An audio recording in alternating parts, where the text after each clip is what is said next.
രാത്രിയായപ്പോൾ വെറുതെ ഒരു തോന്നൽ ചുമ്മാ ഒന്ന് കൊല്ലം കറങ്ങിയാലോ എന്ന്. കേട്ട പാതി കേൾക്കാതെ പാതി ദേവയെ റെഡിയായി. ദേവയ്ക്ക് പറഞ്ഞു കഴിഞ്ഞാൽ പിന്നെ ദേവയ്ക്കും പോകണം. അങ്ങനെ എങ്ങോട്ടൊന്നൊന്നുമില്ല, ഇങ്ങനെ ചുമ്മാ കൊല്ലം കറങ്ങാമെന്ന് വെച്ചു. ഞങ്ങളിങ്ങനെ രാത്രി ആകുമ്പോഴാണ് കൂടുതലും കറക്കം, പകലിറങ്ങാറില്ല കേട്ടോ.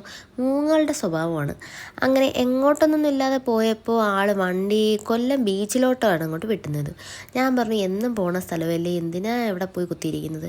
ഈ കണ്ട് സത്യം പറഞ്ഞാൽ തഴമ്പിച്ച്. പണ്ടൊക്കെ ആയിരുന്നെങ്കിൽ കൊല്ലത്ത് ബീച്ചിൽ എന്ന് പറഞ്ഞാൽ ഭയങ്കര ആഘോഷമോ, ഇല്ല ചക്കുളത്തും മണ്ടയ്ക്കാട്ടും പോണ കണക്ക്. അപ്പം ഇതൊരു നേർച്ച പോലെയാണ് ഞായറാഴ്ചയൊക്കെ പണ്ട് വരുന്നത്.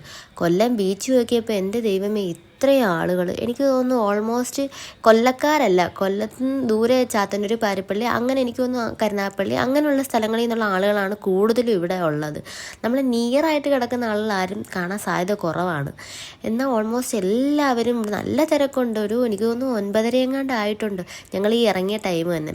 അപ്പോൾ വണ്ടി പാർക്ക് ചെയ്യാൻ പോലും സ്ഥലമില്ല. അങ്ങനെ ഞങ്ങൾ എന്തായാലും ചുമ്മാ ഇതിലെ നടന്നപ്പോൾ കുറച്ച് മീൻ വാങ്ങാമെന്ന് വെച്ചു. അങ്ങനെ ഞാൻ പറഞ്ഞു ഒരു കാര്യം ചെയ്യാം, നമുക്ക് വെറൈറ്റി ആയിട്ട് വല്ല മീനും ഉണ്ടോ എന്ന് നോക്കാമെന്ന് വെച്ചു. അപ്പോൾ ഞങ്ങൾ 2-3 ദിവസം മുമ്പ് സോണിച്ചിൻ്റെ വീട്ടിൽ പോയപ്പോൾ നല്ല നെയ്ച്ചാള കിട്ടിയായിരുന്നു കേട്ടോ. അങ്ങനെ ആ ഷോപ്പ് വിളിച്ചു ചോദിച്ച് അങ്ങോട്ടേക്കാണ് ഈ പോണത്.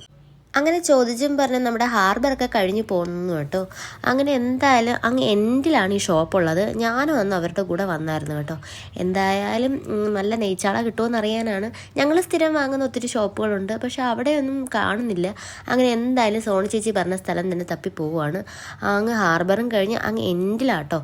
അങ്ങനെ എന്തായാലും ആ ഷോപ്പ് കണ്ടു. അങ്ങനെ ഞങ്ങളവിടെ ചെന്നപ്പോഴത്തേക്ക് കറക്റ്റായിട്ട് നെയ്ച്ചാള ഉണ്ടായിരുന്നു. അപ്പം മനസ്സിലൊരു ഗുളുഗുളു സന്തോഷമായി കേട്ടോ. ഞാൻ അവിടെ ചെന്നു ആകെ ഒരു വട്ടായി കേട്ടോ. നെയ്ച്ചാള മനസ്സിൽ കണ്ടുകൊണ്ടാണ് പോയത്. പക്ഷെ ചെന്നപ്പോൾ നല്ല വാളയൊക്കെ ഇരിക്കുന്നു. ഈ വലിയ വലിയ മീൻ കാണുമ്പോൾ പ്രത്യേകിച്ചൊരു മനമാറ്റം ഉണ്ടാവുമല്ലോ. പക്ഷെ ഞാൻ മാറിയില്ല, സ്ട്രോങ് ആയിട്ട് തന്നെ നിന്ന് എനിക്ക് നെയ്ച്ചാള തന്നെയാണ്. കാരണം അത്ര നല്ല ടേസ്റ്റ് ആയിരുന്നു. രഞ്ജിത്തേട്ടൻ മേടിച്ചു, രഞ്ജിത്തേട്ടൻ തന്നെ ഫ്രൈ ചെയ്ത് തന്നു. അപ്പോൾ വേറെ ആരെല്ലാം ഉണ്ടാക്കുമ്പോൾ നമുക്കൊരു പ്രത്യേക രുചി തോന്നുമല്ലോ. അപ്പോൾ സത്യം പറഞ്ഞാൽ ഞാൻ അന്നേ വിചാരിച്ചതാണ് കുറച്ച് നെയ്ച്ചാള വാങ്ങി ഇപ്പോൾ അപ്പോഴും തന്നെ ചൂടോടെ പൊരിച്ച് തിന്നണമെന്നുള്ളത്. അപ്പോൾ ചൂരയിലേക്ക് ഒരാൾക്കൊരു കണ്ണ്. എന്തായാലും തർക്കിക്കാനൊന്നും ഞാൻ നിന്നില്ല. ഞാൻ ചാളയും വാങ്ങി, ഒരാൾ ചൂരയും വാങ്ങി. അങ്ങനെ എന്തായാലും ഇത്രയും ടൈം ആയില്ലേ, ഇനി വീട്ടിൽ പോയി ക്ലീൻ ആക്കി വരുമ്പോൾ ടൈം പോകുമല്ലോ എന്ന് വിചാരിച്ച് അവിടെ ഒരു ചേച്ചി ഉണ്ടായിരുന്നു. ചേച്ചിയാണ് എനിക്ക് ക്ലീൻ ചെയ്ത് തരുന്നത്. അങ്ങനെ എന്തായാലും ചേച്ചിയുടെ കൊടുത്തു. ചേച്ചി കുറച്ച് സ്പീഡപ്പ് ആക്കി തരണേ എന്നൊക്കെ പറഞ്ഞു. അങ്ങനെ എന്തായാലും ചേച്ചി വേഗം ചെയ്യുന്നുണ്ട്. അതിൻ്റെ ഇടയിൽ ഒരാൾ ചൂര കട്ട് ചെയ്യാനിവിടെ കൊടുത്തിട്ടുണ്ട് കേട്ടോ. അപ്പോൾ തലയുടെ അകത്തിരിക്കുന്ന സാധനങ്ങളൊന്നും എടുത്ത് കളയല്ലേ ചേട്ടാന്ന് ഞാൻ പ്രത്യേകം പറഞ്ഞിരുന്നു. അതിനൊരു പ്രത്യേക ടേസ്റ്റാണ്. ഈ കുടൽ അങ്ങനെയുള്ള ഐറ്റംസ് ഒക്കെ ഉണ്ടല്ലോ, ചിലർക്കത് ഇഷ്ടമല്ല, പക്ഷേ എനിക്ക് ഭയങ്കര ഇഷ്ടമാണ്. അത് ഫ്രൈ ചെയ്താൽ നല്ല ടേസ്റ്റ് ആട്ടോ. അങ്ങനെ ചേട്ടൻ നല്ല സൂക്ഷ്മമായിട്ടൊക്കെ നോക്കി നിരീക്ഷിച്ച് അതൊക്കെ എനിക്ക് എടുത്തു തന്നു കേട്ടോ.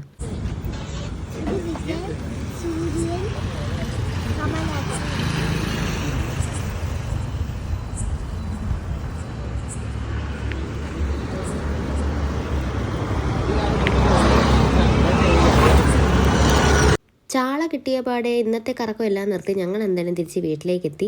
ചൂര എന്തായാലും ഞാൻ ഇന്ന് വെക്കുന്നില്ല, നാളെ വെക്കാമെന്ന് ബാക്കി എടുത്ത് ഫ്രിഡ്ജിലും വെച്ചു. ചാള എടുത്ത് ചട്ടിയിലിട്ടിട്ട് നന്നായിട്ട് ഉപ്പിട്ട്, അതായത് കല്ലുപ്പിട്ട് നന്നായിട്ട് അമർത്തി ഉരുമി കഴിവണമെന്നൊക്കെ അമ്മ പറയുന്നത് കേൾക്കാം. അങ്ങനെ കഴിയാലും അതിൻ്റെ എന്തോ ഒരു സംഭവം മാറത്തോളം എന്നാണ് അമ്മ പറയുന്നത്. അങ്ങനെ എന്തായാലും നല്ല വൃത്തിയാക്കി കഴുകിയെടുക്കണം. നല്ല മിനുമിനായിരിക്കണമെന്നാണ് പറയുന്നത്. പക്ഷേ അത് അങ്ങനെ ചെയ്യുമ്പോൾ കുറേ ഇട്ടിങ്ങനെ തിരുമ്മുമ്പോൾ അതിൻ്റെ അകത്തിരിക്കുന്ന ആ കുടലും സുനാപ്പിയൊക്കെ അങ്ങ് പോവും. അതുകൊണ്ട് ഞാൻ അധികം അമർത്താൻ നിന്നില്ല. അപ്പോൾ തന്നെ ഞാൻ സോണി ചേച്ചി വിളിച്ച് ചോദിച്ചു, ചേച്ചി അന്ന് ഉണ്ടാക്കിയിൽ എന്തെങ്കിലും എക്സ്ട്രാ ഐറ്റംസ് വല്ലതും ആഡ് ചെയ്തിട്ടുണ്ടോ? അപ്പോൾ ചേച്ചി പറഞ്ഞു, എടി അതിനകത്ത് പ്രത്യേകിച്ച് ഒന്നും ആഡ് ചെയ്യേണ്ട, നമ്മളതിൽ ഫ്രഷായിട്ട് കിട്ടുന്ന ഇങ്ങനെയുള്ള നല്ല നെയ്ച്ചാളകളിലൊക്കെ ഒന്നും തന്നെ ആഡ് ചെയ്യേണ്ടതെന്നാണ് ചേച്ചി പറഞ്ഞത്. കുറച്ച് അതിനാവശ്യമായിട്ടുള്ള മുളക് പൊടിയും മഞ്ഞൾപ്പൊടിയും കുരുമുളക് പൊടിയും ഉപ്പും മാത്രം മതി. ഉണ്ടെങ്കിൽ കുറച്ച് നാരങ്ങ നീരും കൂടെ ഒഴിക്കാൻ പറഞ്ഞു. ഞാൻ നോക്കിയപ്പോൾ നാരങ്ങയൊന്നും കണ്ടില്ല. പിന്നെ നന്നായിട്ട് ഞാൻ അതൊക്കെ മിക്സ് ചെയ്തു. നെയ്ച്ചാള ആയതുകൊണ്ട് പെട്ടെന്ന് തന്നെ ആ നെയ്യുടെ ഇതൊക്കെ വന്നു. അങ്ങനെ ഞാൻ പെട്ടെന്ന് തന്നെ പാത്രമൊക്കെ അടുപ്പിലാക്കി. അപ്പോൾ ചേച്ചി പറഞ്ഞു, പാത്രം നന്നായിട്ട് ചൂടായിട്ട് നീ എണ്ണ ഒഴിച്ചാൽ മതി. എണ്ണ നന്നായിട്ട് ചൂടാകുമ്പോൾ ഇങ്ങനെ കറിവേപ്പില ഇട്ട് കൊടുക്കും. അത് കുറച്ച് വെള്ളം ഉണ്ടായിരുന്നു കേട്ടോ, അതാണ് ഈ പൊട്ടി തെറിക്കുന്നത് മൊത്തം. എന്തായാലും ഈ വെപ്രാളം കൂടി നമ്മൾ കാര്യങ്ങൾ ചെയ്യുമ്പോൾ അങ്ങനെയൊക്കെ ആണല്ലോ. ഇങ്ങനെ കറിവേപ്പില ഇട്ടിട്ട് ഇങ്ങനെ മീൻ പറക്കി വെക്കുമ്പോൾ എന്താ പറ്റുകയെന്ന് വെച്ചാൽ ഈ പാത്രത്തിൽ ഒട്ടിപ്പിടിക്കത്തില്ല. കുറച്ച് കഴിയുമ്പോൾ തന്നെ അത് ഇളകി വരും. അല്ലെങ്കിൽ കുറച്ച് മാംസമുള്ള മീനാകുമ്പോൾ അത് ഇങ്ങനെ പിരിന്നു പോകാനുള്ള സാധ്യതയുണ്ട്.